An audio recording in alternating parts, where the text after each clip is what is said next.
I wait on you as you wait on me, so we can see more of this silly world.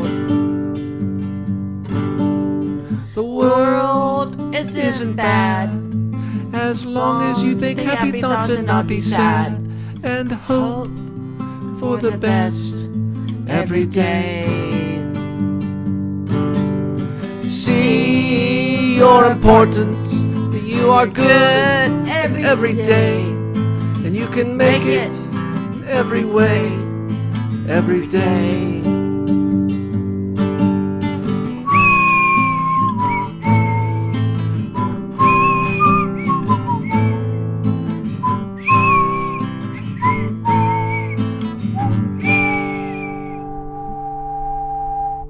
I wait on you as you wait on me, so we can see more of this silly world.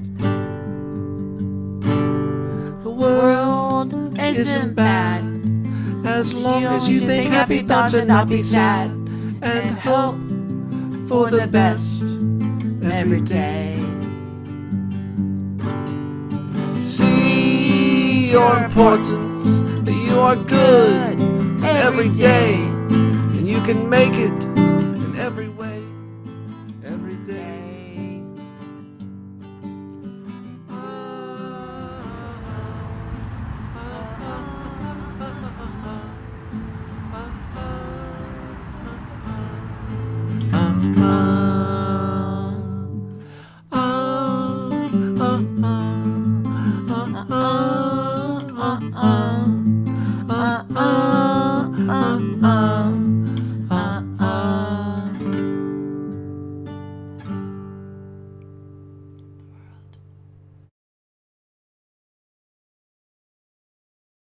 Okay, Linda's here and she's watching YouTube and other things, and I told her, you know, ultimately, I always kind of had like a fantasy or kind of thing. You know, Adam the Woo is still playing bass, and Jordan, I know he said he lost the love of music, but I don't really believe that.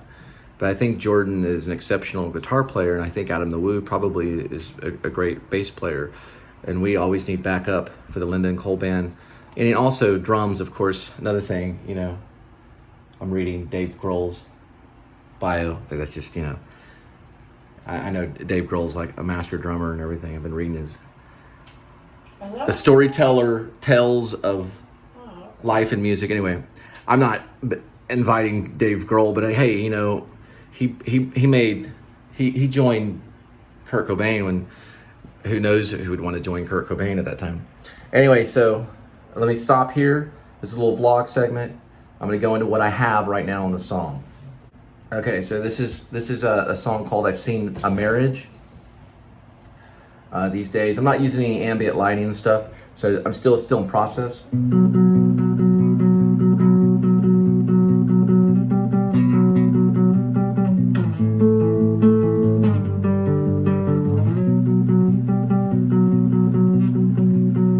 Okay, forgive me. Let me do another one. Yeah, don't laugh. Okay, hang on. So this is more of our serious side of music. It's a new song called "I've Seen a Marriage" / "These Days."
rising to me.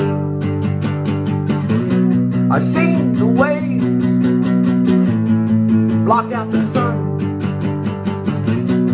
rising higher these days. They never come these days.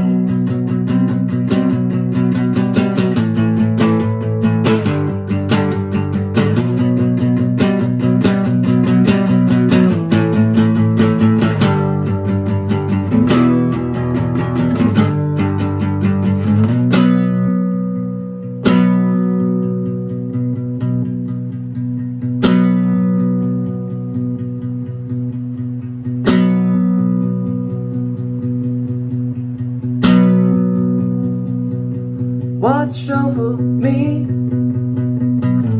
as the waves begin to reach. Watch over me as my walk turns to run. Wash over me, the moon, the wind, and the sun.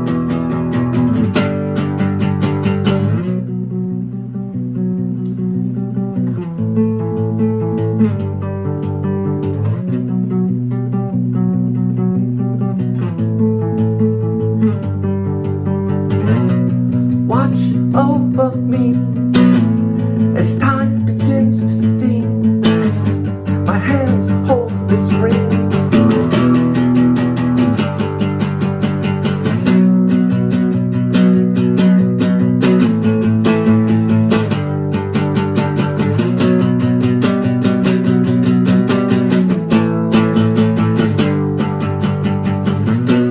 Seen the sand mix in every color,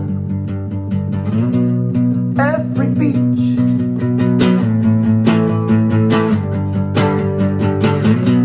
Seen the candles light one another so you can see.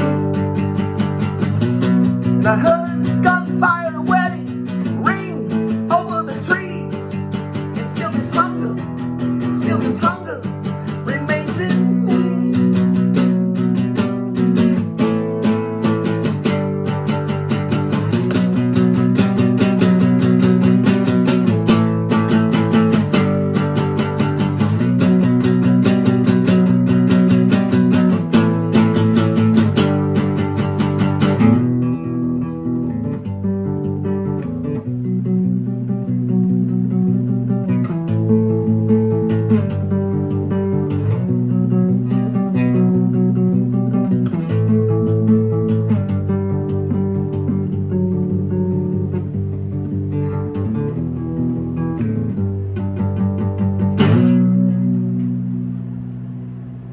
So it's called I've Seen a Marriage these days, and I'm still working on it. So it's 4 minutes and 47 seconds. Also, one last. What he said about you. Okay, so there's been some comments, something going on with the Carpetbagger live stream. That's fine. I'm fine. I have a theater background. We know there's always drama behind the stage, or drama behind the vlog. But they asked to bring Linda back, so Linda cooked, and Move. Linda cooked, and Oh, did it we still got the much? Linda and It's Cole just band, so. and so we're working on a new song called "I've Seen a Marriage." I've seen a marriage / these days. So it's just worked on it today. Like you have glitter over there, like you've been somewhere. That's because I'm sweating. I'm in Texas. No. So anyway, thanks for the vlog's over, and I'm gonna go review everything and send it up tonight. So I think it's probably gonna be, it's not gonna be one 20-minute vlog, but it's probably gonna be maybe two 20 minutes or a 20-minute and a 15. So I'm trying to do better on conserving time. But thanks so much. Y'all have a good night. Please subscribe. Yeah, I am getting some fans from Adam the Woo, Jordan the Lion, and Carpetbagger. I support all of them. I support all vloggers. I don't care what they say about me. I don't care about what happens. I'll still support vlogging no matter what. So if you're a vlogger out there, I don't care what you say. I still support you. Y'all have a good night. Good night. Night. And we love you. Good night. Okay, sweetie. I'm going to start cutting a show, so don't get mad, okay? I know, but last time you got mad, there's our night. Well, it's a motion light. It's a nightlight motion light. All right. Okay, I'm going to be in here for a while. Okay.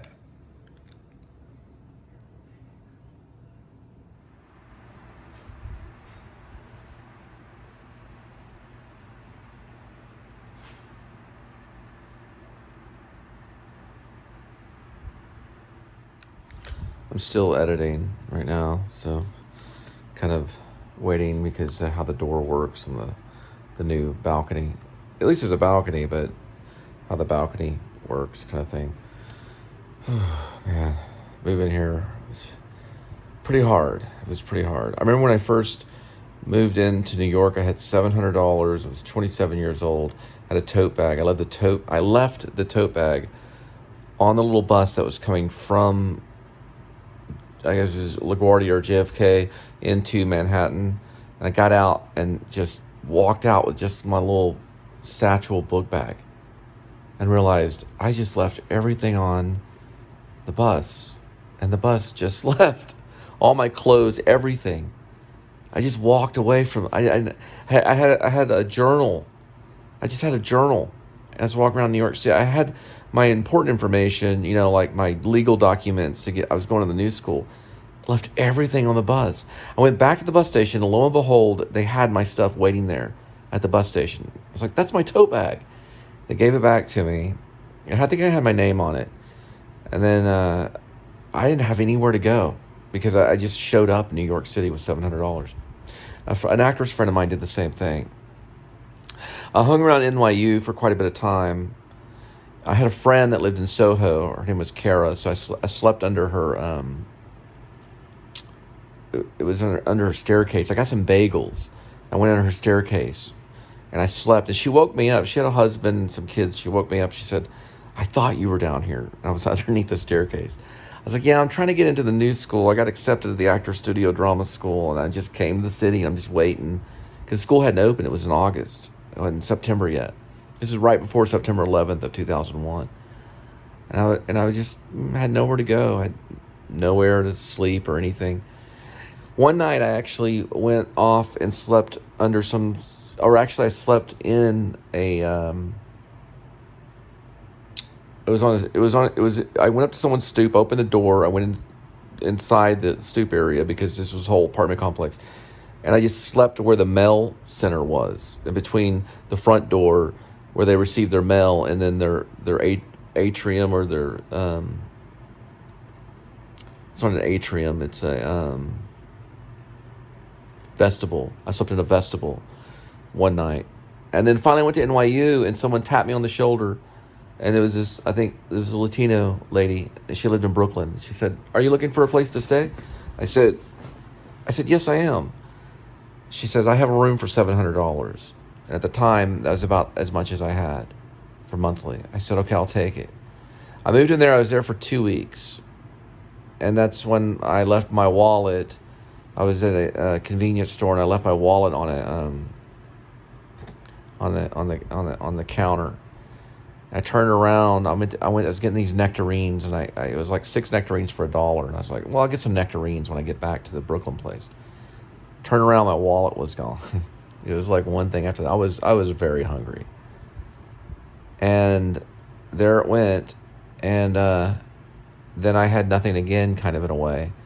I finally called my bank, and I had them send me another ATM card. Back then, we didn't have ATM cards with Visa or MasterCard logos. You had to know the PIN to use the ATM card. So they were able to send me another one. I was able to give some of the rent money to the landlord. That night, I remember when that happened, I was so upset. I was so upset. It was about a week before September 11th or so. And I just got so upset, I just yelled out in the air in the Brooklyn night air. I just yelled very loud. I think someone heard me. This group of passerbys, group of kids or some adults, or I think they were an adult. I heard him say, "That's a sign." Because I yelled pretty loud. I was in pain.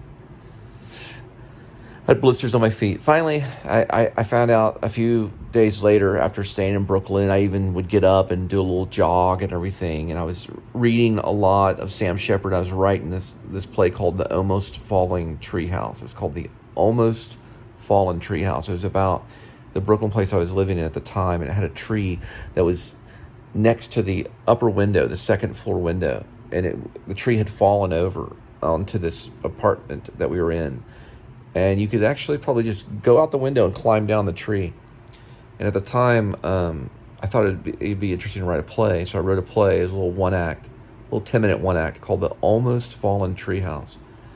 Got a call from the new school. And shortly before that, I also had called this lady that I was seeing in LA, and I wanted her to come to New York and stay with me, but she was a professor out in Long Beach, and she wanted to keep her professor job and be a professor for this college, so she stayed in California. And then I finally got the call from the new school, and they had opened a place for me. They had a place waiting for me in Manhattan between Broadway and Park Avenue. I think it was like East 21st Street. And I'd moved in this really nice place and stayed there and, from when September 11th started to about summer. And then that's when I trained at the Actor Studio. But I had nothing, and I just found a place. It was just really weird. Anyway. Okay, let me shut that for you, Sickles. Okay. I saw somebody that looked Ow. suspicious. Another suspicious person. Okay. Someone, like in Taxi Driver's, like, someone around here. No, seriously. That's Very your suspicious. That's your downstairs temperature. Okay. Hang on. Shh. Okay, sweetie, I'm gonna start cutting the show, so don't get mad, okay? I know, but last time you got mad, there's our night. Well, it's a motion light. It's a night light motion light. All right. Okay, I'm gonna be in here for a while. Okay.